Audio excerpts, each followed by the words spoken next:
Buenas noches. A ver, como decía Marino, sí, vamos a tratar el tema de la cosmología. El título específico, como lo colocó la escuela, la cosmología moderna, ¿qué comprendemos del universo actualmente? La idea es hacer un repaso muy general de lo más importante que tiene que ver con el universo. Vamos a pasar por diferentes aspectos como la estructura, su origen, su forma, algo pues muy sucinto, muy general. Y al final, en un pequeño capítulo, vamos a hablar de dos cosas que están en este momento causando mucha controversia en la cosmología. Dos circunstancias, por decirlo así, científicas que pueden ser un punto de inflexión a partir de ahora en lo que tiene que ver con la comprensión de nuestro universo. Entonces, no sé si Marino de pronto me puedes colaborar en algo. Ahí nos tornamos bien. Yo te digo y...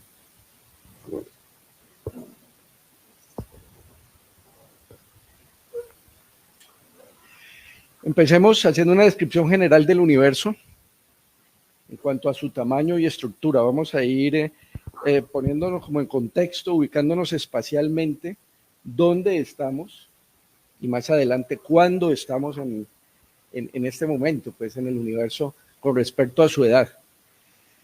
Vamos a hacer una visión general de el lugar que habitamos. Tenemos la Tierra. Es una... Así, no, tranquilo, yo voy pasando por aquí. ¿Ahí me está viendo la cámara? Sí.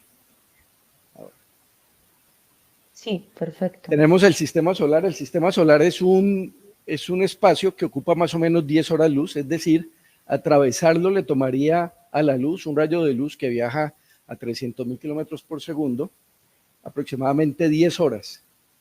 En el contexto, en el espacio que conocemos de él, ¿esta luz se puede apagar? Disculpa. Del sistema solar.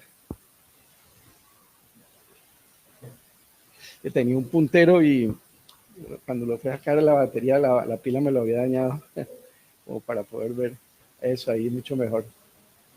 Claro, eso sí. Sí. Ahí tenemos el sistema solar, los 8 planetas, Plutón y el cinturón de Kuiper, que a grandes rasgos podríamos decir que es el límite del sistema solar. Hay algo más que lo rodea, lo que se conoce teóricamente como la nube de Oort, que es el origen o la fuente de la mayoría de los cometas, y se supone que está aproximadamente a un año luz. Pero en lo que nos concierne, este podría decirse que es el diámetro válido del sistema solar, unas 10 horas luz. Tenemos el vecindario solar, aproximadamente 20 años luz. Mire que saltamos de horas luz, varios cientos de miles de millones de kilómetros, a 20 años luz. Recordemos que un año luz es una medida de distancia en términos astronómicos o cosmológicos, es la distancia que recorre la luz en un año. O sea, en un año la luz recorre aproximadamente 9,8 billones de kilómetros. Es así, ¿cierto? 9,8 billones. Pasamos ahora a nuestra galaxia. Miren cómo va ampliando, aumentando la escala en forma exponencial, por decirlo así. Pasamos de 20 años luz, que es el vecindario de las estrellas, digamos que es el vecindario que comparte el Sol con algunas decenas de estrellas, a un diámetro de 120.000 años luz. A la luz le toma 120.000 años atravesar la galaxia de un extremo a otro. Ese podríamos decir que es su diámetro. Esta es una galaxia típica espiral. Parece que esta es una representación, una simulación con algo de foto real, pero no podemos determinar exactamente cuál es la forma de nuestra galaxia porque nosotros estamos dentro de ella. Es como pretender conocer la fachada de nuestra casa estando dentro, es imposible, pero podemos tener una inferencia de su entorno, de su tamaño, si medimos las distancias de las paredes y más o menos reconocemos cuáles son sus límites. Nosotros estamos dentro. Cuando vemos una noche estrellada y vemos hacia la Vía Láctea, estamos viendo la parte que nos muestra el centro, hacia la constelación de Sagitario. Estamos inmersos, es un plano, es una galaxia de discos, si la volteáramos de canto sería más o menos plana, sería mucho más pequeña, obviamente, midiéndola de arriba hacia abajo, aquí la estamos midiendo de lado a lado, y el Sol está aproximadamente a 26.000 años luz del centro.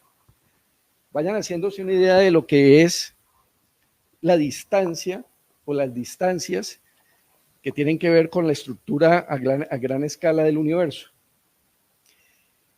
Las galaxias no están separadas propiamente, pertenecen a grupos o cúmulos de galaxias. Van desde grupos de algunas decenas hasta miles y millones de galaxias. Obviamente todo va aumentando según el tamaño. Podemos categorizar este tipo de asociaciones como grupos, cúmulos, supercúmulos y lo que se conoce complejos de supercúmulos o paredes. Si tienen alguna pregunta, alguna duda, me interrumpen, no hay problema, algo que no esté claro, no hay problema. Si quieren algo para el final, lo dejamos para el final ya con más tiempo. Esas paredes o esos grupos de supercúmulos rodean vacíos de espacio donde prácticamente no hay materia o hay muy poca materia en términos relativos que se pueden llamar burbujas cósmicas. Nuestro grupo local tiene aproximadamente unos 10 millones de años luz. Miren que pasamos de los 120.000 años de diámetro de la galaxia a aproximadamente 10 millones de años luz. Hay 3 galaxias grandes, que son las más importantes. Andrómeda, se puede ver en una noche despejada en algunas épocas del año. Tenemos nuestra galaxia Vía Láctea, que es la segunda más grande, y aproximadamente está compuesto entre 60 y 80 galaxias. Este es un esquema general del grupo local de galaxias. Tenemos a la Vía Láctea, allá la segunda galaxia más grande. Esta es la más grande, Andrómeda. Ahora vamos a ver una foto real de ella. La tercera es la galaxia del Triángulo M33 y la cuarta es una galaxia satélite de la Vía Láctea, que es la Gran Nube de Magallanes. Se puede ver a simple vista en los cielos del sur, ¿no? Es muy bonita. Desde aquí se puede ver, ¿sí?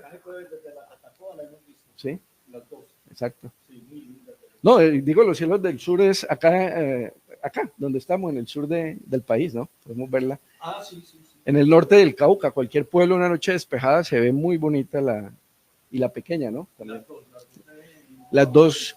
Miren que la Vía Láctea tiene varias galaxias satélites. Andrómeda tiene varias y en su conjunto hay algunas enanas, galaxias enanas, algunas galaxias con estrellas muy antiguas, otras más jóvenes. Después hablaremos un poco sobre ese tipo de diferencia. Esta es la galaxia de Andrómeda. Es una galaxia de 200.000 años luz de diámetro. Compárenla con la Vía Láctea, que hablábamos de unos 120.000. La galaxia Vía Láctea tiene aproximadamente 400.000 millones de estrellas. Tengan en cuenta eso.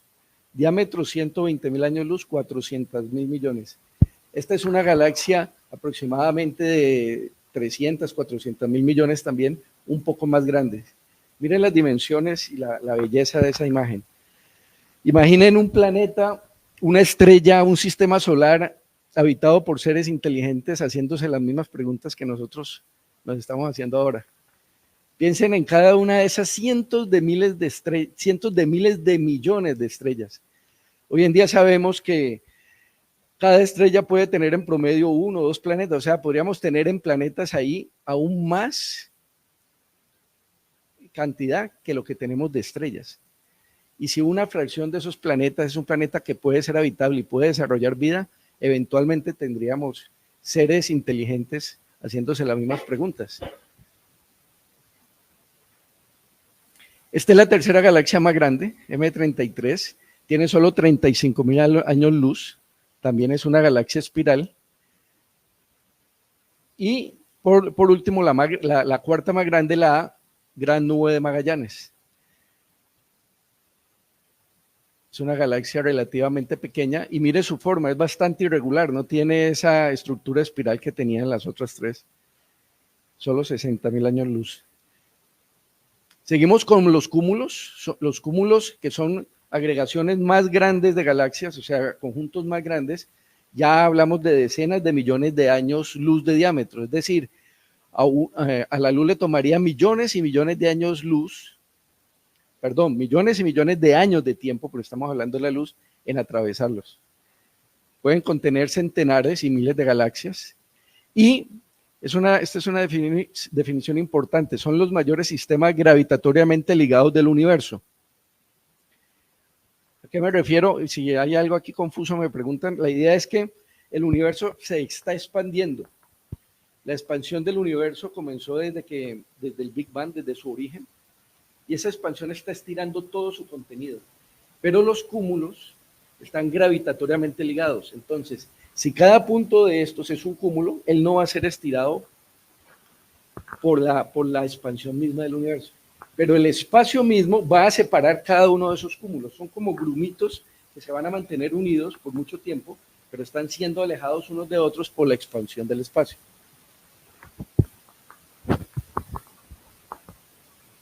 Aquí tenemos fotos reales de cúmulos tomadas por grandes telescopios. Este es el cúmulo de Virgo, digamos que este es nuestro hermano mayor. El grupo local no pertenece a un cúmulo en sí mismo, pertenece a un supercúmulo, ya vamos para allá, pero tenemos un vecino grande, por decirlo así, un barrio gigante al lado nuestro, que es este cúmulo. Tiene aproximadamente 1.200 galaxias y está a 60 millones de años luz. Muchos de estos puntos, obviamente estos son, se ven claramente que son galaxias, pero muchos de estos son galaxias en sí mismas, no son estrellas, sino galaxias.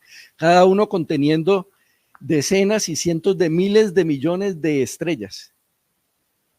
Miren la escala del universo, miren cómo va ampliándose esa escala y nos va dejando un poco sorprendidos, ¿no? O sea, es increíble ver cómo el universo nos muestra su tamaño y nos muestra lo insignificantes que somos, por lo menos en cuanto al espacio que ocupamos, ¿no? Aquí tenemos otro cúmulo, el cúmulo de Coma. Está muy lejos, pero los telescopios logran ya discernir. Miren las galaxias, miren estas galaxias espirales. Estas son galaxias espirales con bracitos como la nuestra, y estas son galaxias elípticas, tienen una forma redondeada, no se definen en ellas brazos de ningún tipo. Aquí tenemos otro, 500 millones de años luz de la Tierra. Sin embargo, estos cúmulos, este está muy lejos, 4.000 millones de años luz de la Tierra. Estos cúmulos se reúnen en otro estado jerárquico superior que se conoce como supercúmulos. Ya hablamos de centenares de millones de años luz de diámetro y de miles y miles de galaxias. Entonces miren esta estructura, es un supercúmulo de Virgo. ¿Por qué se le llama Virgo? Porque el principal cúmulo que contiene es el cúmulo de Virgo, ¿sí? Este es el cúmulo de Virgo, la primera foto que vimos, ¿recuerdan? Como él es el principal, le da el nombre al supercúmulo. Aquí hay varios cúmulos agregados en una estructura aparente que más o menos puede medir 110 millones de años luz. Atravesarlo le tomaría la luz 110 millones de años. Miren que en medio de estas agregaciones de materia, vayan viendo esta característica. Vemos agregaciones de materia importantes, pero espacios donde prácticamente no se ven galaxias. Esto obedece, y lo vamos a ver más adelante, a la forma como inició el universo. Esa forma estructural del universo es característica de lo que pasó, o es consecuencia de lo que pasó en su origen. Sí. Sí.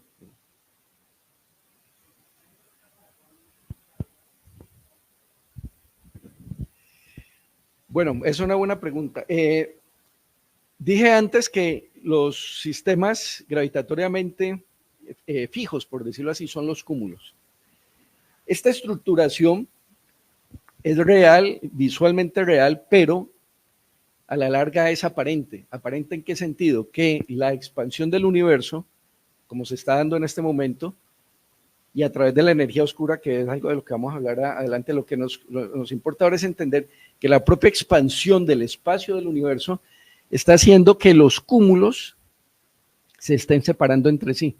O sea, en algunos millones de años de tiempo, estos cúmulos no van a estar tan cerca como están ahora, van a estar muy separados hasta que se separen completamente y van a quedar los agregados gravitacionales al nivel de cúmulos, pero solo a este nivel. Todas las estructuras que vemos en el universo, más allá del nivel de cúmulos, no son reales en el sentido de que no van a permanecer en el tiempo. Y aquí vemos un conjunto de supercúmulos locales. Aquí ya tenemos una fracción importante del tamaño del universo. Miren que tenemos el supercúmulo de Virgo. Todo lo que vimos en la imagen anterior está contenido en esta zona. Y miren que tenemos muchos supercúmulos. Estamos hablando de centenares y centenares de millones de galaxias, cada una conteniendo cientos de miles de millones de estrellas.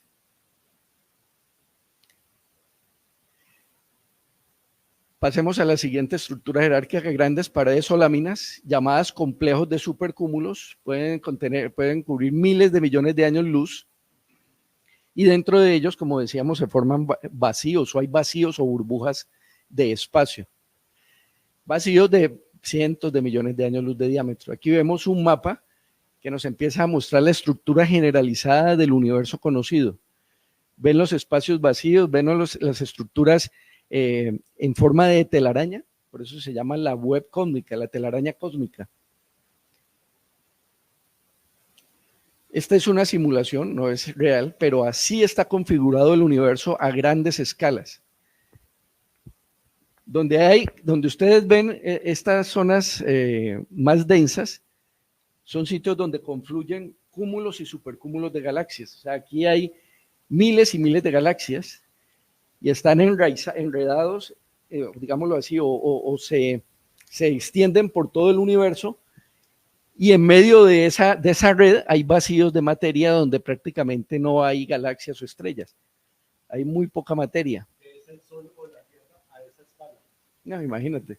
¿Se pueden imaginar el Sol y la Tierra a esa escala? Cada puntico de eso equivale a una galaxia que contiene, vuelvo y repito, millones y millones y millones de estrellas. Ningún punto de eso equivaldría a una estrella como el Sol.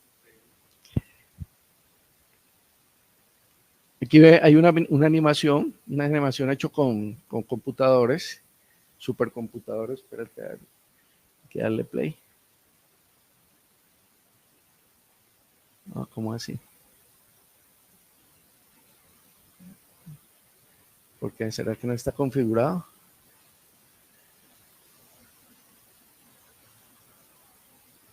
Ay, qué lástima, hombre.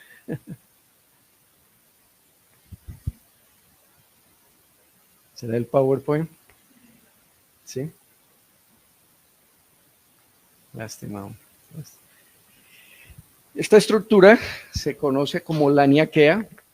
En idioma hawaiano es cielo inconmensurable.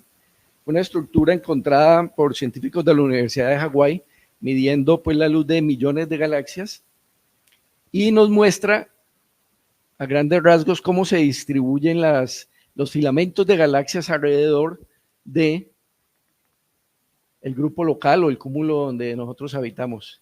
Tiene aproximadamente 500 millones de años luz y tiene más de 100.000 galaxias. Así se configura nuestro vecindario galáctico, de esa manera. Esa es más o menos la estructura.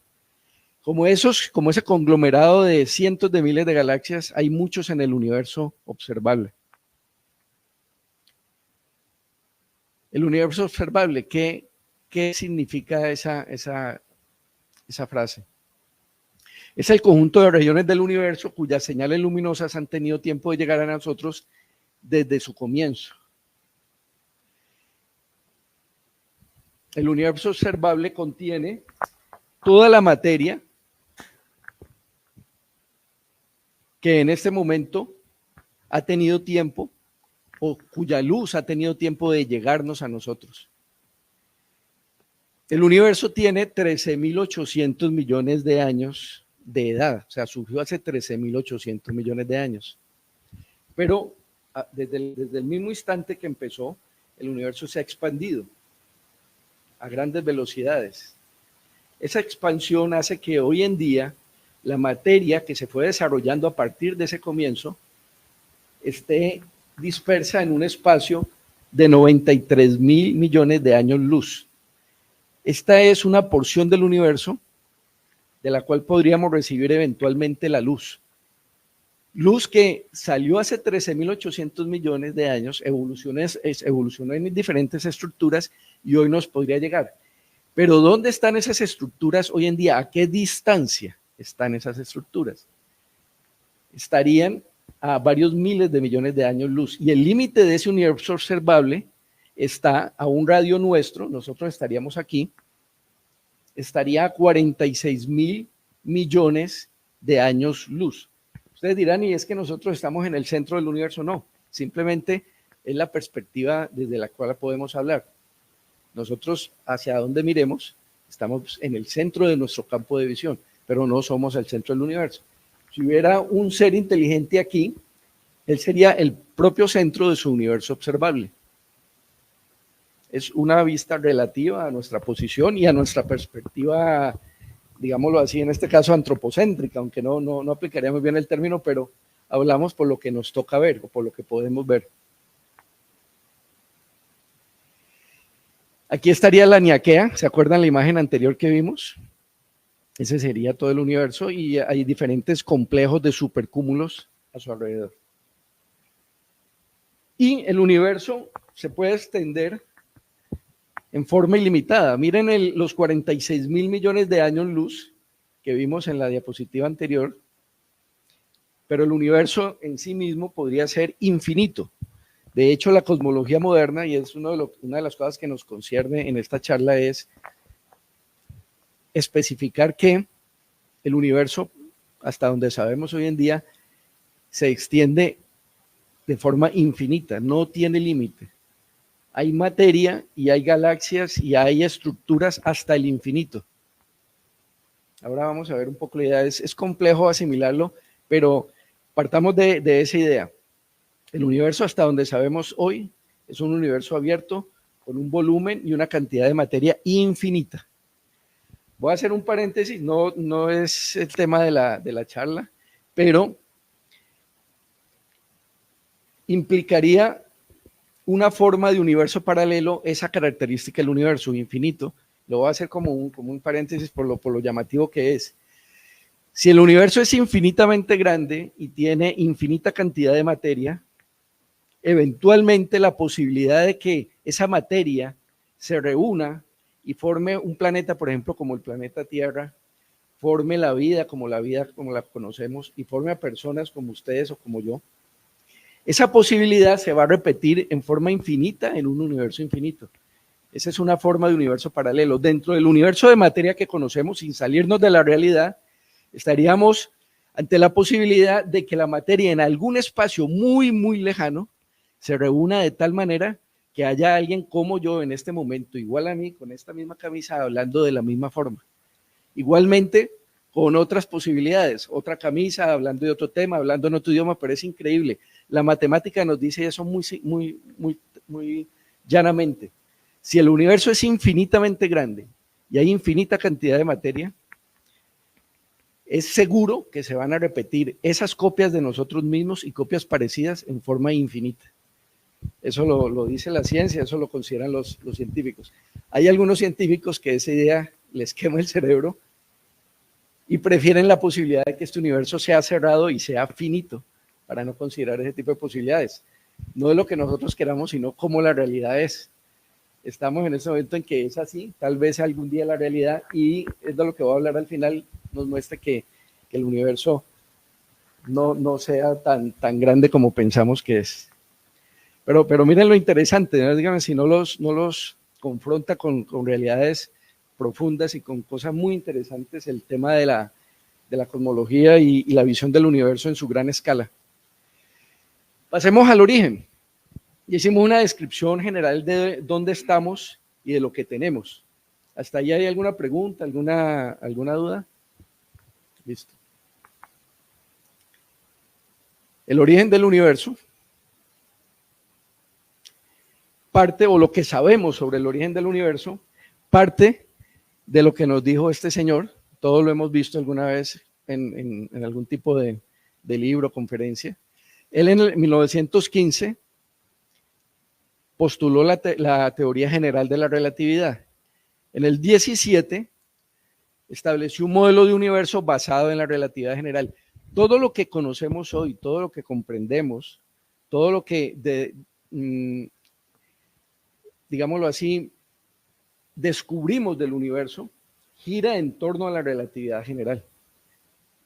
Ni más ni menos. Su dinámica global, su movimiento, su origen, su destino, se basa en la relatividad general de Einstein.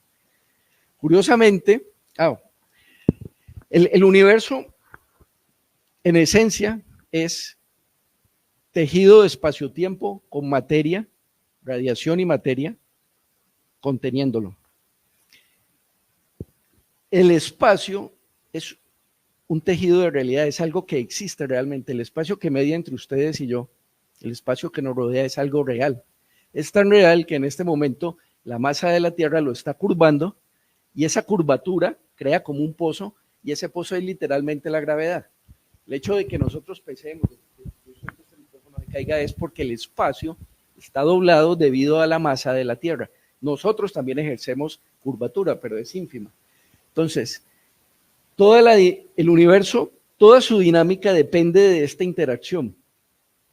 La interacción entre el espacio-tiempo, 3 dimensiones espaciales, una temporal, el tejido del espacio-tiempo y la materia. El espacio le dice a la masa cómo moverse, por eso el movimiento gravitatorio de los planetas, de las estrellas de la galaxia, y la materia le dice al espacio cómo curvarse, por eso la gravedad. Esa es una frase acuñada por un científico norteamericano, John Wheeler, que define muy bien esa interacción mutua. Cada curvatura generada por una masa genera un campo gravitatorio. Pues bien, Albert Einstein no creía que el universo fuera dinámico. Ese dinamismo, ese movimiento, esta dinámica implicaba que el universo tenía que estar o expandiéndose o contrayéndose, tenía que moverse el universo, el tejido del espacio-tiempo tenía que estarse moviendo. Pero él venía imbuido de la idea de que era un universo, de la idea del siglo XIX, que el universo era un universo estático, inmutable, eterno, finito. Él no podía concebir un universo que evolucionara en el tiempo, tenía que ser algo estático. Increíble, el científico que crea la mayor teoría de la historia de la ciencia estaba lleno de prejuicios y preconceptos y no creyó en sus propias ecuaciones. Para él el universo era estático, el universo tenía que estarse, si el universo empezó en un momento dado, se estaba expandiendo, de alguna manera la fuerza gravitatoria de toda la materia que lo contiene tendría que estarlo contrayendo. Él creó una cosa que llamó la constante cosmológica para nivelarlo y dejarlo estático.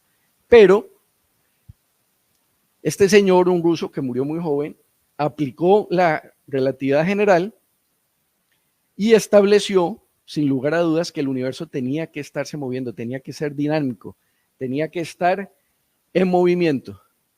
Estos dos señores, el primero en el año 1927, un sacerdote jesuita, y en el año 1929, los pongo a los dos porque la ley de Hubble dice que fue quien lo descubrió, pero realmente hoy en día la ciencia le ha dado la razón y le ha dado el mérito y el crédito al primero, lo hizo 2 años antes. Encontraron que cuanto más lejana estaba una galaxia, viéndola por un observatorio, por un telescopio, cuanto más lejana estaba la galaxia, más rápidamente se estaba alejando de nosotros. Y crearon una gráfica que mostraba la distancia versus la velocidad de alejamiento, velocidad de recesión, y se dieron cuenta de que el universo se estaba expandiendo.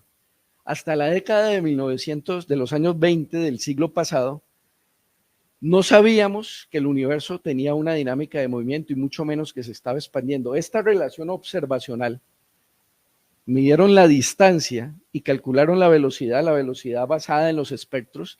Ellos podían determinar cuanto más hacia el lado rojo del espectro estuviera la luz de una galaxia, más rápidamente se estaba alejando. Cuando tomaron esa relación, descubrieron que el universo estaba en expansión. Entonces el universo es como un pastel que se mete al horno. Estas serían las pasas del pastel. Conforme el pastel se calienta en el horno y se infla, las pasas se están alejando.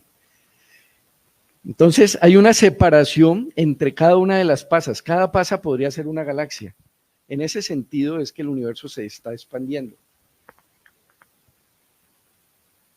Lleva 13.800 millones de años en esa dinámica y cada año que pasa, las pasas se alejan más unas de otras. Aquí vemos, por ejemplo, ya en un espacio tridimensional también, con un dibujo, vemos cómo las galaxias se alejan o los cúmulos de galaxias se están alejando entre sí. Esta animación sí la reprodujo.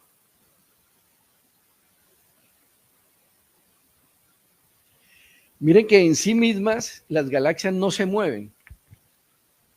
Ellas tienen movimientos propios, pero en el contexto del universo las galaxias no se están moviendo. Lo que se está moviendo es el espacio que las contiene. ¿Es clara esa idea? El tejido del espacio-tiempo es el que las separa conforme ese tejido se expande.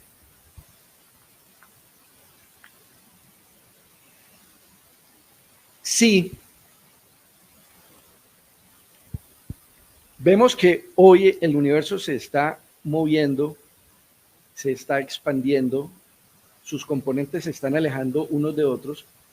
Simplemente podemos inferir que en el pasado esos componentes estaban más cerca, ¿cierto?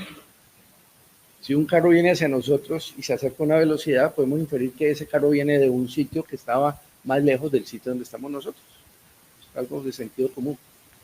Entonces, si extrapolamos esa idea más y más hacia el pasado, tuvo que haber un tiempo en el pasado en el que todos los componentes, todas las galaxias estaban tan juntas, tan reunidas, que hacía que la materia del universo fuera mucho más densa, mucho más caliente y comprimida en un espacio aún más pequeño de lo que es hoy. Solo es llevarlo hacia el pasado. Este señor, además de que descubrió primero la relación de distancia y velocidad de alejamiento, dijo, tuvo que haber un tiempo en el pasado donde eso se creó, donde el universo, del cual el universo surgió un núcleo primordial, un huevo cósmico, a partir del cual el universo tuvo que surgir en una especie de explosión. Pero fue este señor el que le dio un contexto matemático y físico real. En el 48, un físico estadounidense de origen ruso, ¿cierto?, postuló lo que hoy conocemos como la gran explosión o Big Bang. En el pasado, toda la materia del universo estaba comprimido en un lugar o en un sitio, en un punto, donde la temperatura era extremadamente alta y todas las partículas de la materia estaban comprimidas. El término Big Bang no se lo dio él, se lo dio un rival, precisamente uno de los mayores detractores de la teoría del Big Bang. Él creía un poco como en lo que creía antes Einstein, en una teoría que se llamaba el estado estacionario, y en un programa de radio en los años 50, por burlarse, dijo, no, el Big Bang, la gran explosión. Y gustó tanto en la comunidad que por eso conocemos así a la teoría del origen del universo. ¿Qué pasó más o menos al comienzo? ¿Qué podemos decir del comienzo? Tenemos un evento inicial, 13.800 millones de años, conocido como el Big Bang. Lo que sucedió en ese instante, exactamente en ese instante, de 10 a la menos 44 segundos, el tiempo más pequeño definido por la física. No lo conocemos exactamente, sabemos qué sucedió en las fracciones posteriores. En ese momento, las 4 fuerzas de la naturaleza, la nuclear fuerte, la nuclear débil, la electromagnética y la gravedad, estaban unidas entre sí. Todo era básicamente una sopa de radiación, de energía. Temperatura de 10 a las 32 grados, todo comprimido. En los libros de divulgación hablan de un punto infinitesimalmente pequeño y denso. Esa no es una idea tan clara, pero hagámonos esa idea de que toda la materia de ese universo, incluso infinito, estaba contenido en ese espacio pequeño, en ese espacio infinitamente caliente, infinitamente denso. Y el infinito con unas comillas grandes, pero Veamos, hagámonos esa imagen. A los pocos microsegundos, esas son unidades temporales demasiado pequeñas para poder comprenderlas, pero son reales. Sucedió algo que se conoce como la época inflacionaria. El universo tuvo un estallido de expansión instantáneo y muy, muy violento, que hizo que una pequeña fracción de espacio creciera a cantidades exponenciales incalculables.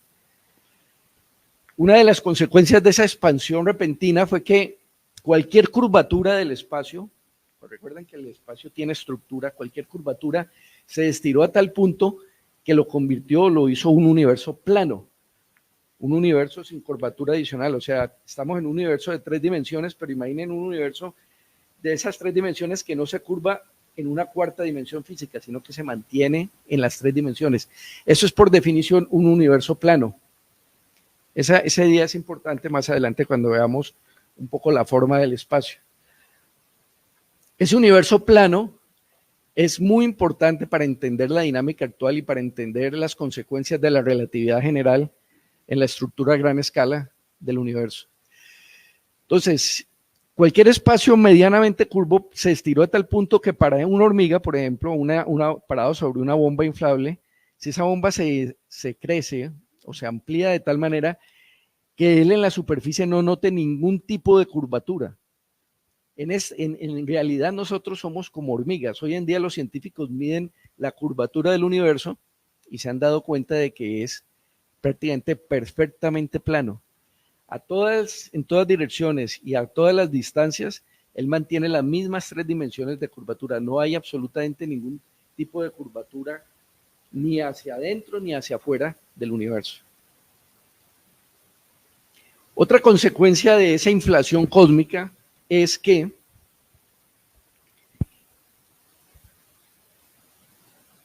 de alguna manera el universo, nuestro universo, creció junto a una infinidad de universos que tuvieron un origen parecido. Este es otro nivel de universos paralelos. ¿Recuerdan el anterior que hablamos que dentro de nuestro universo de materia infinito podrían haber copias de nosotros mismos? Si la teoría de la inflación es cierta, la física y la matemática dice que debieron crearse junto a nuestro universo otros universos, cada uno con su propio Big Bang. Si este es nuestro universo, con el Big Bang que acabamos de describir, al lado de él han crecido ilimitadamente cantidades prácticamente infinitas de universos con su propio Big Bang. Una vez tuvieron su propio Big Bang, pudieron tener evoluciones internas diferentes. Algunos de ellos tal vez crearon condiciones propicias para la vida y tal vez algún ser inteligente en un universo paralelo de este nivel esté haciéndose las mismas preguntas. Otros tipos de universos pueden tener otro tipo de física, otras fuerzas fundamentales, pero en esencia, ese mecanismo de inflación cósmica nos dice que lo más seguro es que esto se esté incluso dando hoy en día. Digámoslo así, pensemos como en un supraespacio que contenía tal nivel de energía que por mecanismos físicos fue creando en su interior mientras se expandía otros universos. Entonces surgían universos, ese espacio se expande a velocidades exponenciales, mucho más rápido de lo que se expande en sí mismo una burbujita de estas. Cada fracción de segundo de ese nivel que hablábamos de 10 a la menos 32 se duplica y eventualmente ese supraespacio colapsa, por decirlo así, en un universo como el nuestro y en otro y en otro y eso, todo hasta el infinito. Es una idea que hoy en día los científicos aceptan casi como segura. No tenemos forma de probarla. De hecho, las distancias en estos puntos, las distancias que se crean entre cada uno de estos universos son tan grandes por la velocidad de la expansión del supraespacio que en teoría nunca podríamos tener contactos con esos, pero la teoría lo dice y la teoría en eso es muy consistente. A menos que encontremos otro tipo de explicación para lo que pasó, la inflación cósmica es real o fue real en su momento. Y algo parecido a la inflación cósmica, por lo menos la base fundamental, que es la energía del vacío, más tarde lo mencionamos, es lo que le da sustento a una de las características más importantes del universo hoy en día. Más adelante vamos con ese punto. Aquí tenemos otra gráfica que nos muestra diferentes universos saliendo de ese espacio, supraespacio, por decirlo así. Miren que hay universos cerrados en sí mismo, universos abiertos, universos planos, cada uno con sus características y su propia física fundamental. Sí.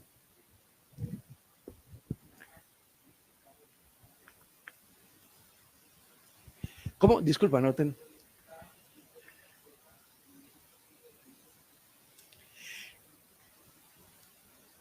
Podría decirse que, a ver, te respondo de esta manera. Digamos que aquí surgió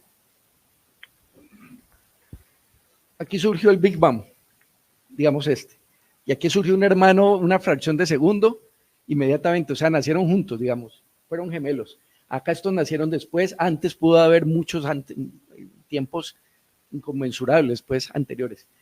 Pero cada uno de estos, al tener su propia física y su propia dinámica de expansión, uno de ellos pudo haber colapsado, ¿me entendés? Supongamos, el nuestro nació plano, nació con la cantidad, es que es de esas las cosas interesantes de nuestro universo, nació con los indicadores exactos y precisos para que evolucionara no solo la materia, los agregados de materia, sino la vida. O sea, nosotros estamos hablando, en este momento, estamos vivos y somos conscientes gracias a que este universo nuestro tuvo las condiciones iniciales perfectas para que se diera la vida. ¿Bien? Los parámetros del universo, todos las magnitudes físicas conocidas, las constantes de la naturaleza, están afinadas perfectamente para que este universo tenga lo que tiene. Algunos usan eso como un antropocentrismo, como que hubo un ser inteligente que lo creó con esas características para que nosotros lo alabáramos, por decirlo así, o fuéramos conscientes de esos. Otros dicen, los ateos, por ejemplo, dicen que simplemente le pegamos al baloto cósmico, ¿no? Nos ganamos el universo que tenía las condiciones perfectas para existir. No es necesario un ser consciente, ni un creador, ni un diseñador universal para hacerlo. Fue algo fortuito. Entonces, este tuvo las condiciones perfectas para evolucionar, el nuestro. Pero este de al lado creció con una fracción, la 10ª parte del 1% de más materia de la que necesitaba para ser plano o para evolucionar, y colapsó. Al segundo de crearse colapsó, ¿entendés? Entonces fue un universo gemelo al nuestro, que mientras nosotros ya llevamos 13.800 millones de años de vida, este duró un segundo, ¿me entiendes? Desapareció, exactamente, colapsó sobre sí mismo. O tenía un nivel de energía oscura, ahora vamos a hablar de eso, un nivel de energía de expansión, por decirlo así, tan grande que se disgregó de tal manera que nunca la materia tuvo oportunidad de aglomerarse, de crear estructuras y de crear planetas y de crear vida, ¿entiendes? Porque el componente de energía interna hizo que se estirara tanto que se deshizo, estalló, una bomba que estalla. Este no colapsó, sino que se estiró tanto que estalló, por decirlo así, por hacer una idea gráfica del tema. Entonces, nacimos juntos, pero un gemelo murió antes, porque nació enfermo, y el otro continuó como el nuestro, por hacer una imagen coloquial y general. Más adelante pueden haber algunos, volvemos al tema de las posibilidades. Si hay infinita materia y hay infinita cantidad de espacio, eventualmente los átomos, recuerden, nosotros estamos hechos de átomos, se van a congregar de una forma igual a la de ahora. Entonces, otra persona como yo dando esta conferencia en este universo, ¿no? No estamos hablando de otro. Un científico que en el año 2003 escribió un artículo que es muy famoso hoy en día, donde él describe 4 niveles de universos paralelos. Entonces, el que les describí antes sería un nivel, el primero, este es como el segundo, tercer nivel. Entonces, si se creen infinitos universos, así como hablábamos antes de las probabilidades de que haya alguien como yo existiendo, imagínense que hay la probabilidad de que un universo por allá, ese azul, se dio con las mismas condiciones que este. Entonces estaríamos hablando de que en ese universo de materia igual a este, infinitamente grande, con infinita cantidad de materia, se están repitiendo las mismas cosas que acá. Entonces ya tendríamos una copia de nosotros mismos, no solamente dentro de este, sino en otro más allá. Eso parece especulación y muy bizarro y todo, pero la física y la matemática nos habla de esas posibilidades. Por ahora nos queda es solo maravillarnos de esas posibilidades Sí, dime.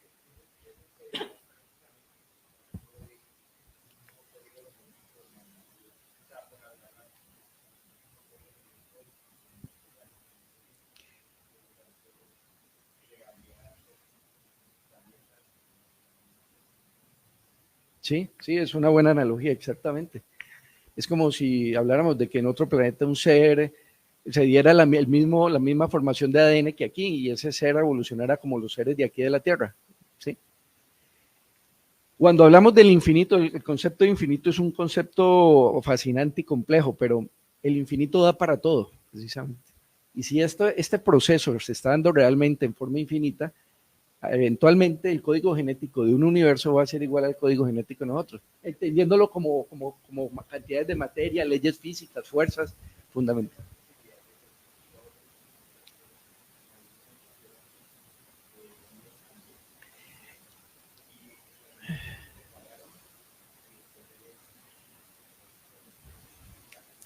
Sí, a ver, básicamente cuando un universo de estos se crea separado del otro. Digamos que el supraespacio, o sea, lo que crea esto, por decirlo así, es la energía inherente del espacio. Eso es algo muy sencillo, o sea, la mecánica cuántica nos dice que el espacio contiene energía. Entonces, este supraespacio contiene tanta energía que puede dar para todo esto al infinito, ¿cierto?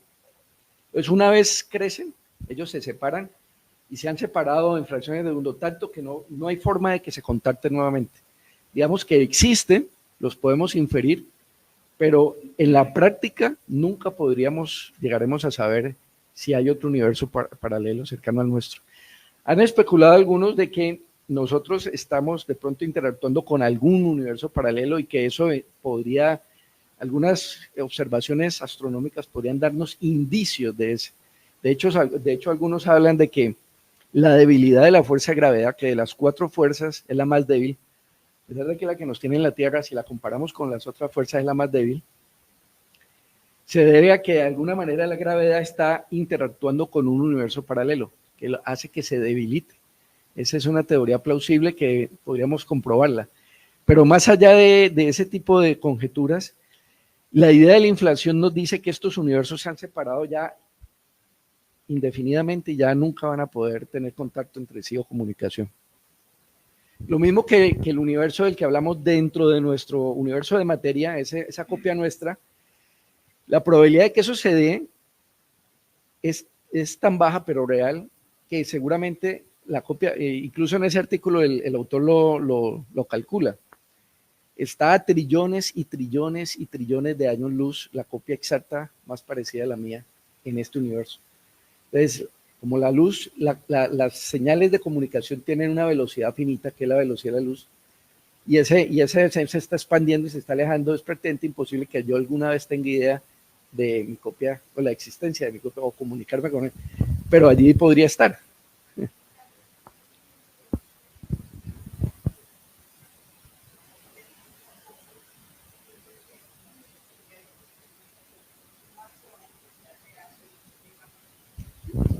Sí, tendríamos otra copia nuestra a otro nivel, exactamente. Se incrementa, exactamente. Sí, si este universo se llama A, allá hay otro A y otro A y otro A infinitamente. Igual acá hay infinitos, dentro de cada uno infinitas copias nuestras.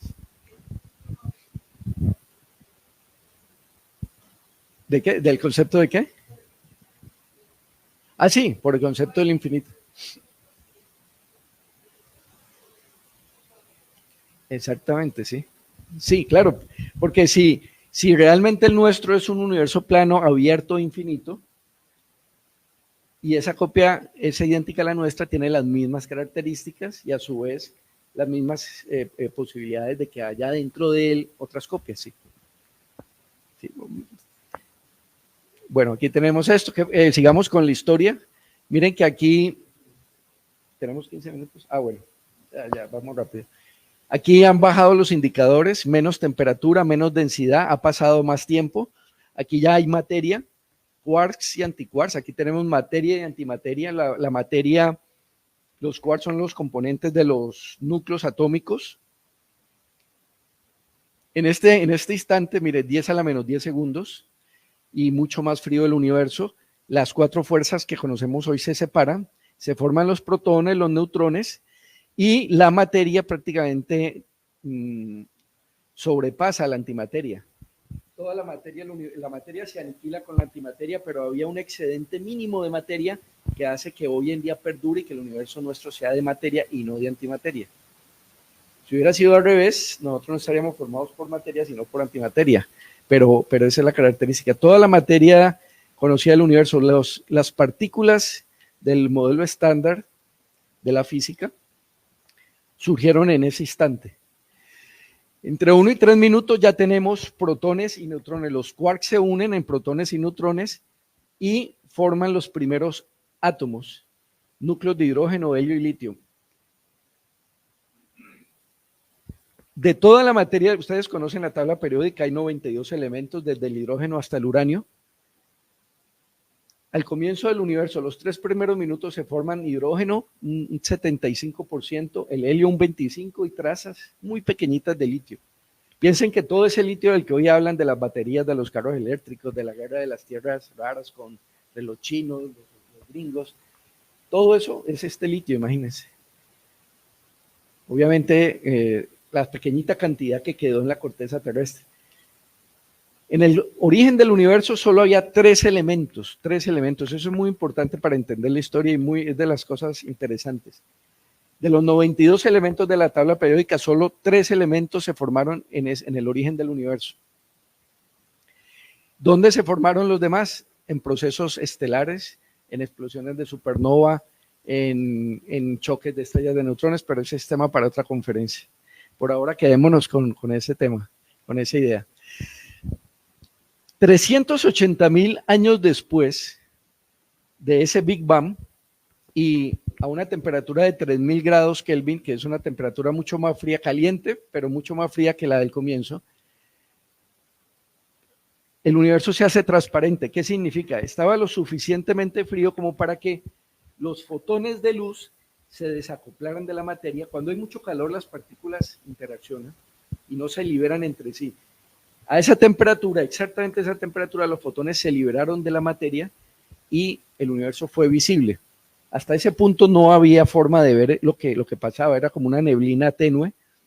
Y a partir de ese momento pudimos ver lo que hoy en día ven los observatorios como el Planck, que es la radiación cósmica de fondo. Es la primera evidencia lumínica, por decirlo así, que tenemos del origen del universo. En este punto, los fotones se desacoplaron, fueron visibles y el universo, se puede decir, vio la luz. Este es el origen de la luz en el universo en el sentido práctico del tema. Perdón.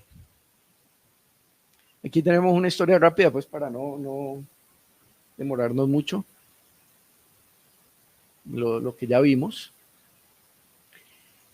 100 a 1,000 millones de años después, con una temperatura mucho más fría, obviamente, eso ya son temperaturas del espacio, se empieza a agrupar la materia en estrellas y galaxias. Esto es lo que se conoce como la edad oscura, que es hoy en día el tema principal de estudio del nuevo telescopio espacial, el que reemplazó al Hubble, o lo va a reemplazar el James Webb, que es lo que está creando una revolución pues, en la cosmología.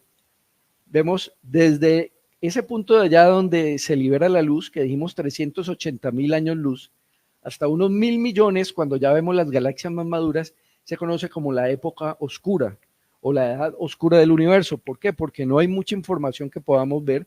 Se estaban formando las primeras estrellas, las primeras galaxias, y fue un periodo muy convulso de la historia del universo.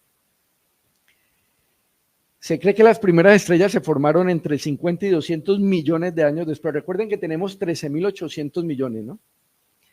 Y que a los 380,000 años se liberó la luz. Entre 50 y 200 millones, las primeras estrellas solamente eran de hidrógeno y helio. 200 a 550 millones de años se empezaron a formar las galaxias y de ahí en adelante todas las estructuras que vemos hoy en día, las estructuras modernas. Aquí tenemos un gráfico de cómo la tecnología ha ido evolucionando desde los primeros telescopios en tierra, o no los primeros, pero sí los más grandes, pasando por Hubble y sus mejoras, hasta llegar al presente con el James Webb. El Hubble puede adentrarse hasta unos 400 millones de años después del Big Bang. De hecho, el récord de observación del Hubble está en 430 millones de años. Vi una galaxia muy débil de 430. Ya el James Webb superó, rompió el récord. Hoy en día la que vio el Hubble está de novena. Observó 8 galaxias más alejadas en distancia que las del Hubble. Y el récord en este momento está en una galaxia que tenía, al momento de tomarle la foto, 320 millones de años de edad solamente. Aquí vemos unas imágenes donde nos muestra la diferencia de resolución. Las menos obviamente son el Hubble, estas son las del James Webb. Miren los detalles que se ven en esos punticos. Cada puntico de esos es una galaxia lejana, muy, muy antigua.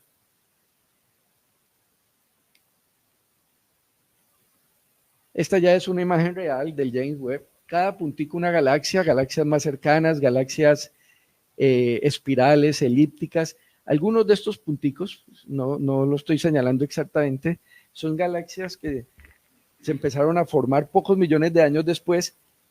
Son galaxias obviamente con estrellas muy jóvenes, prístinas en su material, no tenían los elementos pesados que tenemos ahora. No hay forma de que se cree un planeta con hierro, con silicio, con uranio en esas épocas. Pero es muy importante para estudiar la historia del universo encontrar esas galaxias y ver cómo eran en el pasado. Esta es la foto de la galaxia más lejana que descubrió hace unos meses el James Webb, perdón. Ese puntico rojo es una galaxia que tiene algunos cientos de miles de masas solares y algunas estrellas. No se pueden discernir las estrellas, no se puede discernir una estructura, pero los indicadores del web nos dicen que es una galaxia muy, muy lejana y muy antigua. Necesitamos entender esos objetos para saber cómo se llegaron a producirse los cúmulos, supercúmulos y galaxias que hoy conocemos. De hecho, nuestra galaxia, la Vía Láctea, alguna vez fue algo así parecido y evolucionó de algo así parecido.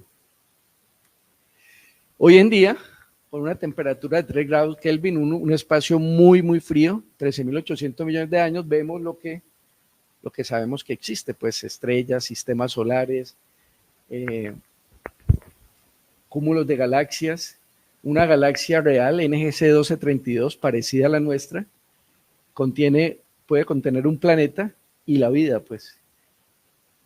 La máxima evolución del universo, el epítome máximo del universo es la vida como la conocemos. Somos insignificantes en tamaño, pero lo que creó el universo a partir de hidrógeno y helio es lo máximo que ha podido crearse hasta ahora que sepamos. Y si hay seres inteligentes en otros planetas, igualmente.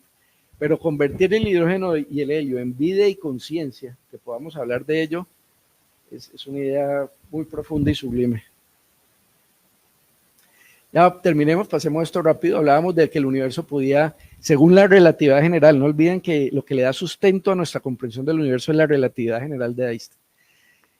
Y esa simbiosis entre espacio, tiempo y materia. Entonces, el universo puede tener estas 3 formas: cerrado, que ese universo finito no tiene la posibilidad de lo que hablábamos de copias nuestras, porque tiene cantidad finita de materia y un volumen finito, así sea muy grande, es finito.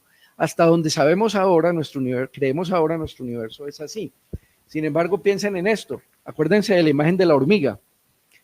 Si nosotros vivimos en un universo tan grande que creamos que es plano, estaríamos equivocados con esa idea, ¿no? Del universo infinito y abierto. Mire que ese primero es un universo que se cierra sobre sí mismo. Estos dos son infinitamente grandes. Todo depende de la cantidad de materia que tengan. Y podemos determinar la forma del universo por las dimensiones de los punticos de la radiación cósmica de fondo. ¿Recuerdan la imagen de 380.000 años? Esta es una foto real. cuando los astrónomos aplican la física que conocen, saben que las dimensiones de estos puntos de luz, del origen de la radiación cósmica de fondo, nos determinan en qué universo vivimos. Y todo parece indicar que vivimos en este tipo de universo, el del medio, el plano. En el año 98 descubrimos que el universo no solo se estaba expandiendo por la consecuencia y la dinámica del Big Bang, sino que su expansión era acelerada, la velocidad a la que se está expandiendo. A ver, hasta ese año se entendía por la relatividad, por lo que sabíamos y por el sentido común, que así el universo tuviera una dinámica de expansión determinada, la materia que lo contenía, o la materia que contiene, perdón, tiene algo que es fundamental y es la gravedad. Entonces, la fuerza gravitatoria de esa materia tenía que estar haciendo que la expansión cada vez fuera más lenta. El universo se iba a seguir expandiendo, sí es abierto indefinidamente, pero cada vez más lentamente por la atracción gravitatoria de la materia que contiene. Cuando midieron la luz de supernovas lejanas, dos grupos de científicos ganaron el premio Nobel por estos descubrimientos. Las supernovas hacían instrumento de medición, que pues no es ahora el tema de explicarlo. Pero estas supernovas permitían medir las distancias. Descubrieron que esas distancias y la luminosidad de esas supernovas nos daban a entender que el universo se estaba acelerando en su expansión. Eso fue una sorpresa. Porque ¿qué podía estar haciendo que se acelerara? Está bien, la inercia inicial, por decirlo, el impulso inicial del Big Bang lo estaba haciendo expandir y la materia estaba haciendo que esa expansión fuera más lentamente. Pero ¿por qué? ¿Qué hacía que esa expansión se estuviera acelerando? Eso es una incógnita hoy en día. Pero de hecho lo comprobaron. Entonces tenemos, los tres universos, uno cerrado y los dos abiertos que vimos en las imágenes, y este que se está acelerando. Todo universo abierto, esos dos de allá y este, siempre se van a expandir indefinidamente, pero eso lo van a hacer cada vez con una velocidad más cercana a cero. Pero su velocidad va a ser cada vez mayor. Ese es el estado actual del conocimiento cosmológico, que estamos en un universo abierto de geometría plana y cuya expansión es acelerada. La pregunta de la primera diapositiva, ¿cuál es el estado actual de la cosmología? Es este. Estamos en un universo acelerado. ¿Qué lo acelera? Los científicos no tienen claridad sobre eso, pero parece haber algo parecido a lo que hablamos de la inflación, una energía inherente al espacio, que se conoce como energía oscura. El espacio vacío, entre comillas, tiene el potencial de unas partículas virtuales. La mecánica cuántica lo define, se ha medido en todos los experimentos.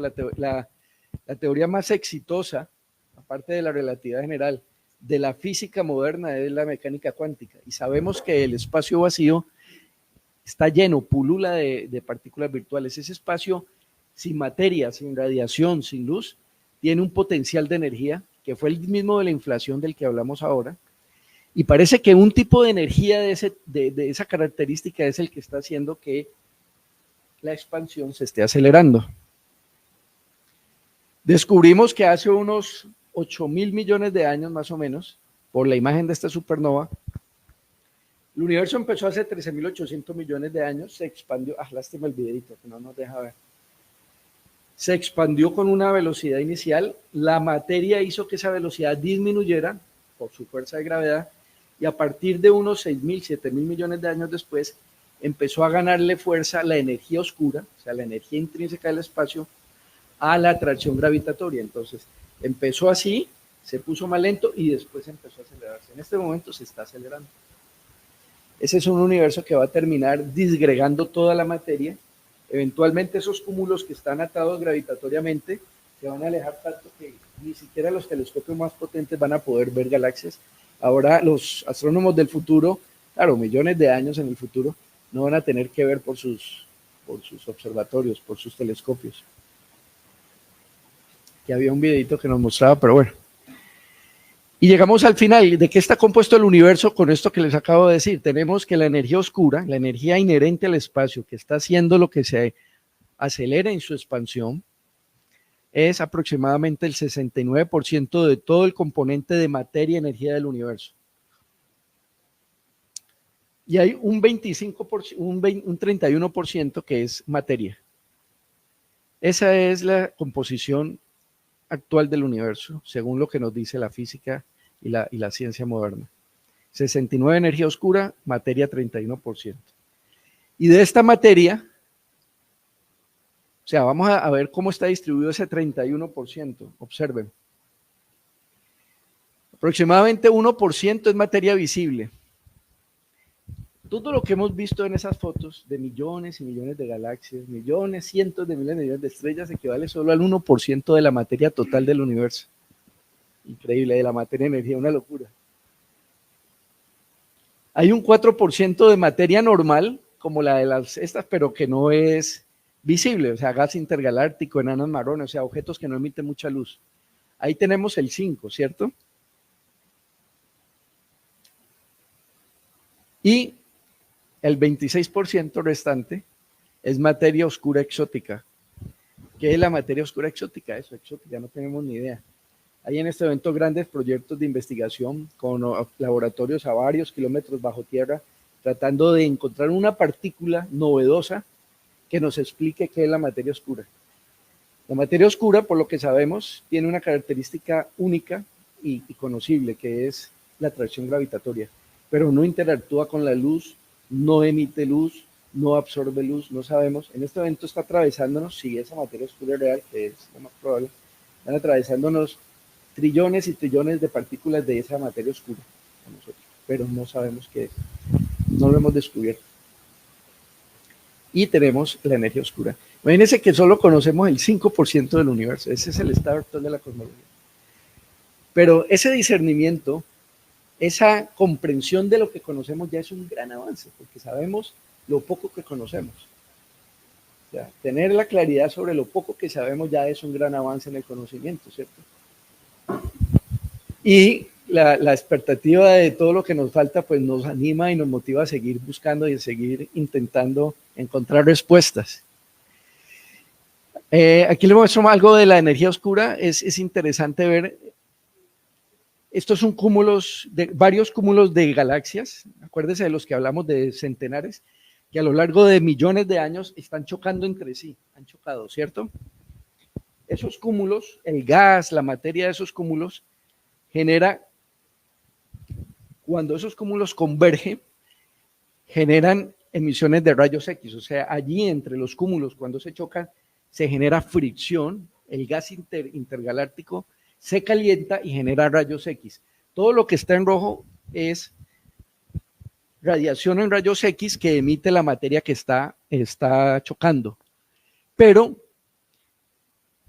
por las observaciones de los astrónomos, y por algo que se conoce como lente gravitacional, ellos saben que aquí hay tanta masa que no es explicada por la materia de los cúmulos, no es explicada por la materia que forma los cúmulos, y esta masa distorsiona el espacio y crea lo que se llama lente gravitatoria.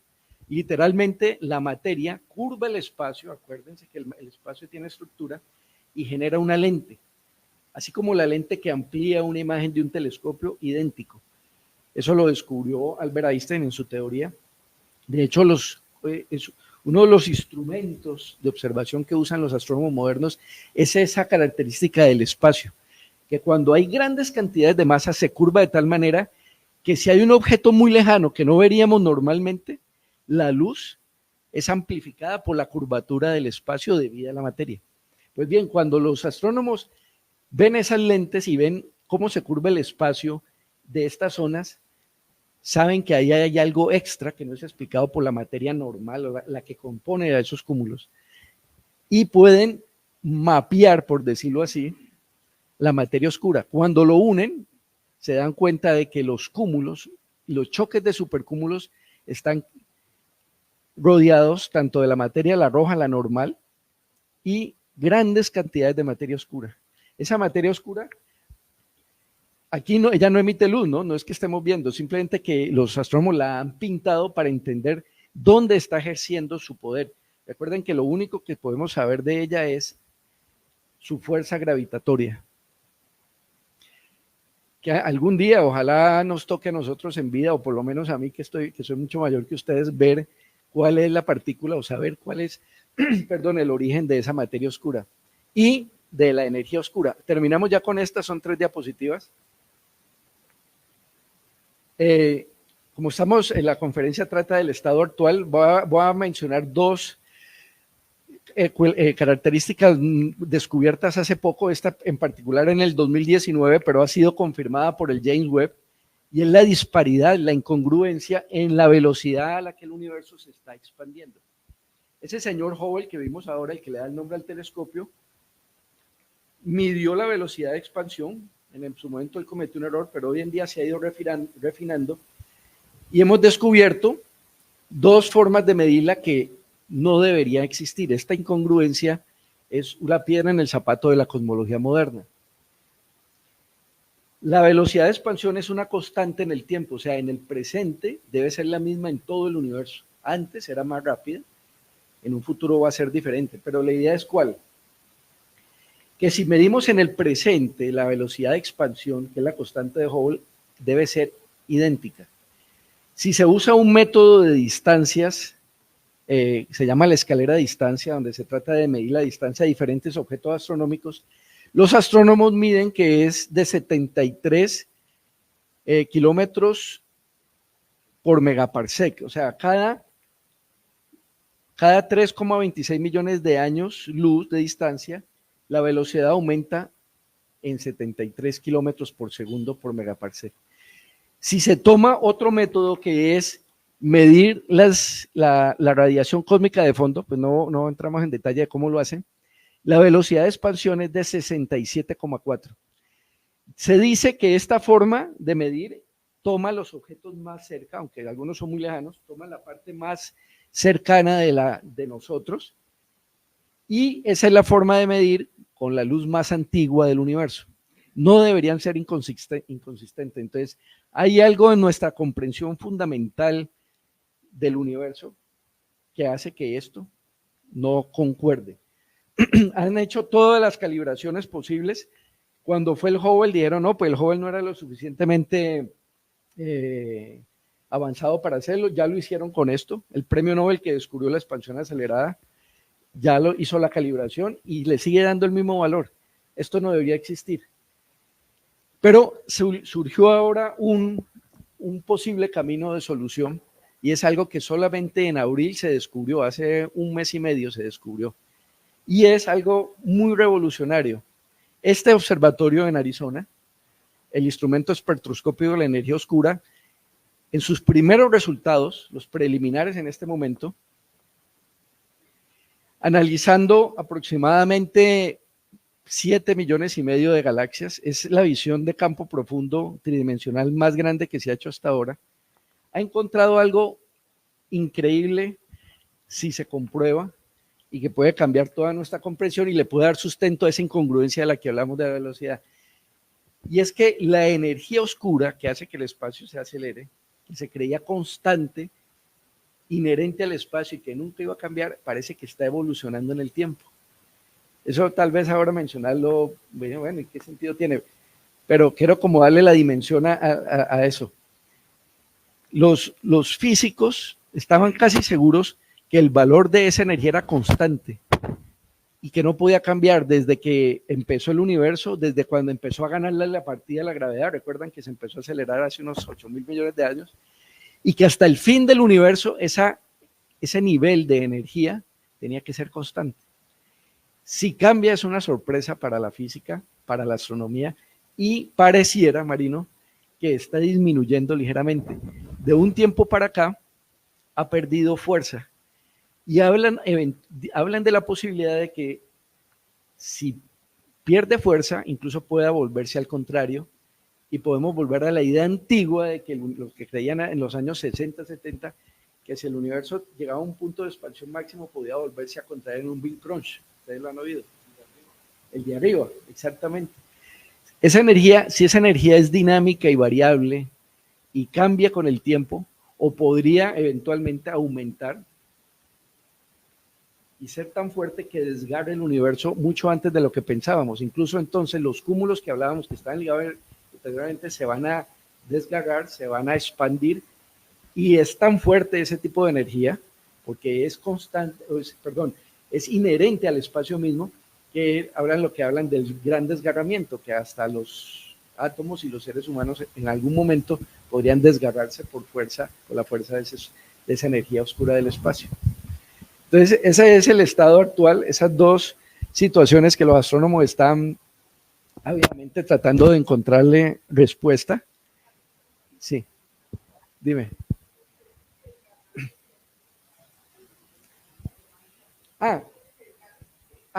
Sí. Esa medición preliminar, eso es muy preliminar. La idea es que la meta de ellos es contar unas 35 millones de galaxias hacia lo más lejano posible, y de aquí a unos 2 o 3 años les va a dar una mejor respuesta, pero los primeros resultados son muy llamativos.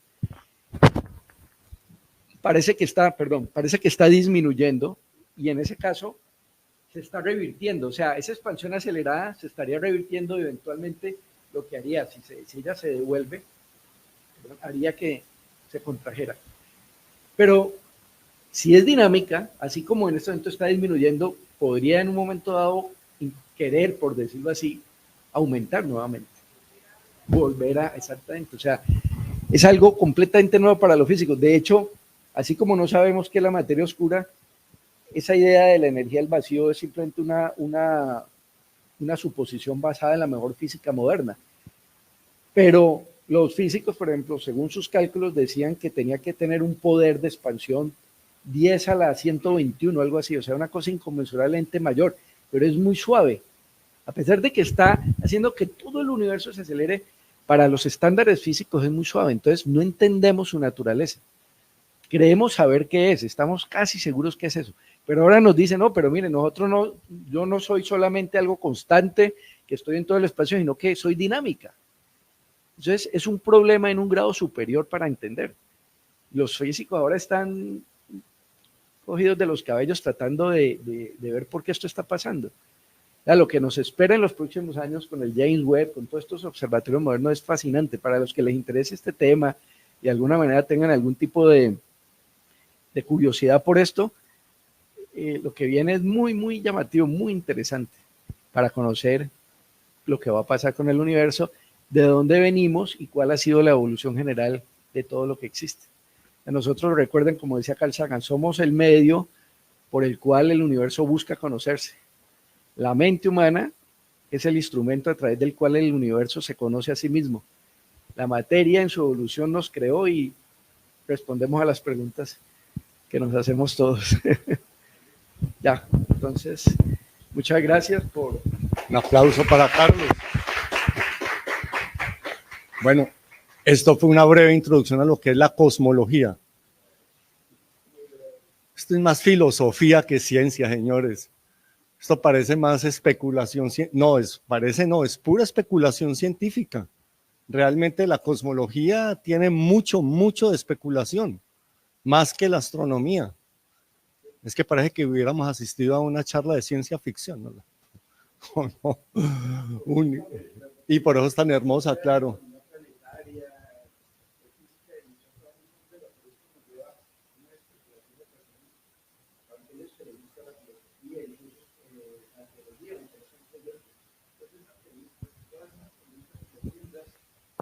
Todas esas preguntas profundas de la existencia, que suena cliché, pues, de dónde venimos, hacia dónde vamos, quiénes somos, están muy relacionadas con algo científico, que es la cosmología. Por eso es tan fascinante.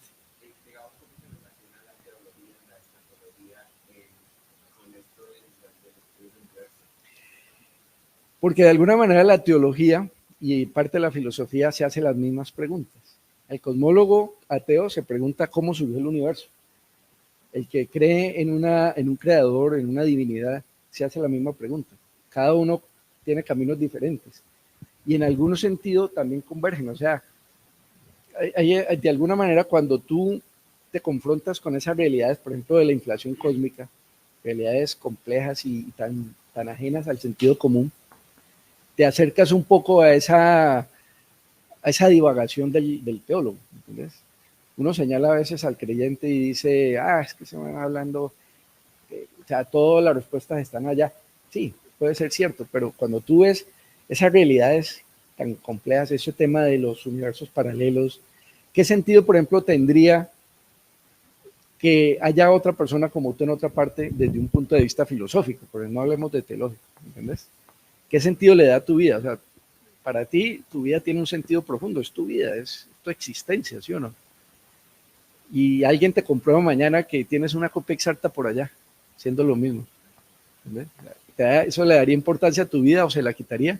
Ese tipo de preguntas convergen, mira, en cosmología como en el pensamiento filosófico. Esa convergencia de preguntas y respuestas es lo fascinante de esto.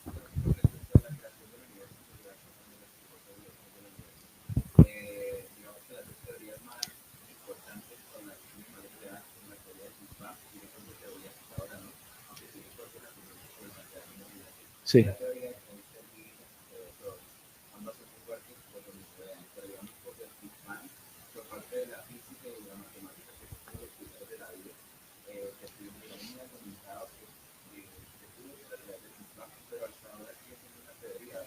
Sí. Sí. Te respondo con lo que se sabe en otra área de la ciencia. Hay un conflicto entre los creacionistas y los que creen en la evolución, o los que creen que los darwinistas, exactamente, y los creyentes, los que creen en Dios. Entonces, no, pero es que Dios no pudo crear al hombre evolucionando de un mono, ¿sí o no? Yo le respondo, y si Dios creó al mono, creó al hombre, creó la evolución y creó el mecanismo, no se contradicen en lo absoluto. Si yo soy un creyente, no me contradice en lo absoluto que el hombre haya sido producto de la evolución de los primates y el humano, o que lo haya creado así, de la nada. No se contradice. Como yo creo en la ciencia, yo creo en la evolución, pero aún así soy creyente, creo en un Dios. No soy religioso, pero creo en un Dios. Entonces, para mí no hay ninguna contradicción. Antes lo hace más hermoso, ¿me entendés? Porque qué sentido, yo digo, bueno, un creador que sopló y creó al hombre, no, creó el mecanismo de la evolución o puso a correr el universo. Entonces, el Big Bang es algo analógico. No tiene ninguna contradicción. Pudo crear un ser, pudo crear ese supraespacio de la inflación. ¿Entendés? Sino que yo nunca voy a poder probar la existencia de Dios, es un acto de fe. ¿No? Desde un punto de vista racional y lógico, no te puedo hablar de Dios en lo absoluto. Esa idea que yo puedo comprobar que Dios existe, que esto no, eso todo está en lo que tú creas, tu fe. Pero es tan válido el punto de vista del ateo como del creyente en ese aspecto. Por ahora quedémonos en la ciencia, que la ciencia es el instrumento creado por la mente humana para darle respuestas claras y reales a todas esas preguntas.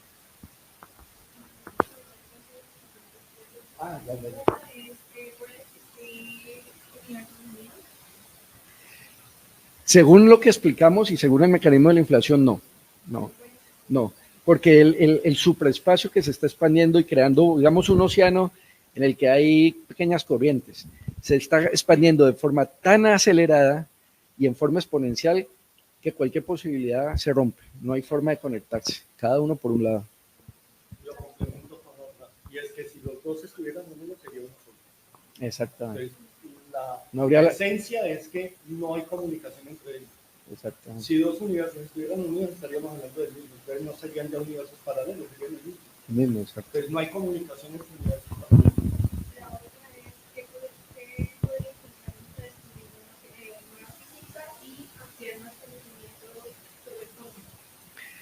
Sí, por ejemplo, descubrir la partícula que produce la materia oscura ya implicaría un avance, un punto de inflexión en la física moderna, porque esa partícula todavía no está en el modelo estándar de partículas, pues leptones, bariones, eso todavía no está. Entonces, una nueva partícula con esas características que seguramente se creó en el Big Bang y que está allí, ya daría un gran salto conceptual a la física.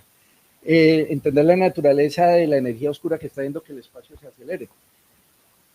Y entender si realmente es dinámica, porque es dinámica, no debería ser dinámica, no debería ser tan pequeña y tan baja. Entonces, aunque comprendamos mucho del universo, la porción que comprendemos es tan pequeña que eso se va a seguir dando. Esos avances en la física van a... y el 5%. Ya, listo. Bueno, ¿alguna otra pregunta acá para Carlos? Nos resta solamente invitarlo la próxima semana. Vamos a una charla también de astronomía. Vamos a hablar de eclipses.